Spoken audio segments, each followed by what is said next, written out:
এমনিতে তো মদময় করে দিয়েছেন, পাড়ায় পাড়ায় বা ডায়ে বায়ে 10 মিটার অন্তর। মহিলারা বারে কাজ করতে পারবে, যেটা এক্সাইজের পলিসি ছিল সেখানে বদল এনেছেন যে এবারে বারগুলোতে মহিলারাও কাজ করতে পারে। রাজ্যটাকে কোন জায়গায় নিয়ে যাচ্ছে তো করবে, কারণ বিহার যে তৈরি করে প্রোডাক্টটা, তিনি বিদেশ সফরের ব্যবস্থা, অতএব এগুলো তো হবেই পশ্চিমবঙ্গে। যে শহরের বাবুরা এখনো ঋষিমণির ভক্ত, তাদের উদ্দেশ্যে এই কথাগুলো বলে আমি শেষ করছি, আমার আরো কাজ আছে।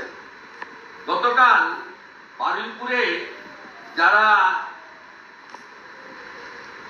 রোহিঙ্গা মুসলমানদের এনে আমাকে এবং 50 জন এমএলএ কে অ্যাটাক করেছে, আমার কর্মীদের আমি ক্ষত রেখেছি, জড়াতে দিন, আমাদের উপর দিয়ে যাওয়ার হয়েছে। 2 জায়গায় ব্লক করেছিল, আমাকে আটকাতে পারেনি, আমি ওদের উপর দিয়ে গেছি। মৃত্যু হলেও আমাকে যেতে হতো, আমি ফিরে এলে তাহলে আমাদের পশ্চিমবাংলার গণতন্ত্রের শরীর সমাধি হবে। আমি সেটা করতে দিইনি, আমি গেছি। এই যে এনার নাম হলো শাহজাহান আলী সর্দার, ইনি জিপি মেম্বার মল্লিকপুর।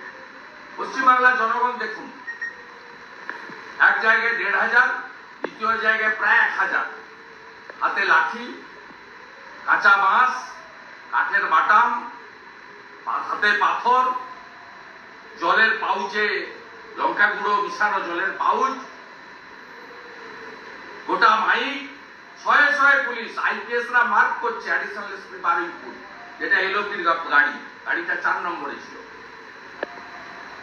এই গাড়িটা মার্ক করছে পুলিশ, ওদেরকে বলা হচ্ছে দেখুন ইনি হচ্ছেন কালকের হোতা শাহজাহান আলী সর্দার। বাংলার মানুষ চিনে রাখুন এদের মুখ, এদের চিনে রাখা দরকার আছে। ইনি হচ্ছেন বাপন গাজী, কুমারহাট, বারুইপুর। একে বাংলার মানুষ একটু চিনে রাখুন। এই যে বিখ্যাত ব্যক্তি, তৃণমূলের সম্পদ, গোটা রাজ্যটাকে কোথায় নিয়ে যাচ্ছে।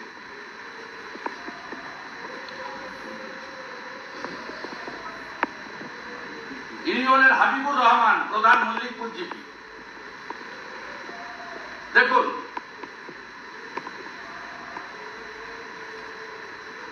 দেখুন এই লোকগুলোকে চিনে রাখা দরকার, পরে কাজে লাগবে। ইনি হলেন মুজাফফর আহমেদ, কাউন্সিলর 10 নম্বর ওয়ার্ড, বারুইপুর মিউনিসিপালিটি।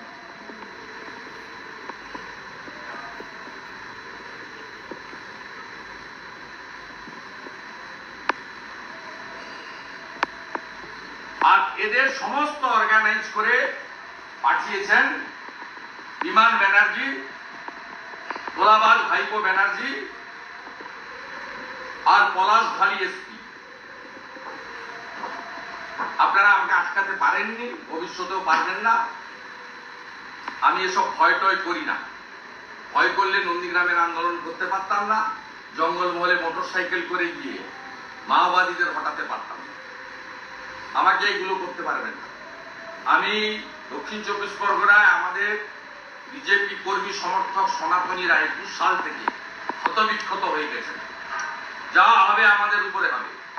আপনাদেরকে কোনোভাবে ক্ষতিগ্রস্ত হোক, গতকালেও চাইনি, ভবিষ্যতেও চাইব না। আপনাদের মার আমি খাওয়াতে পারবো না, যা হবে আমাদের উপর।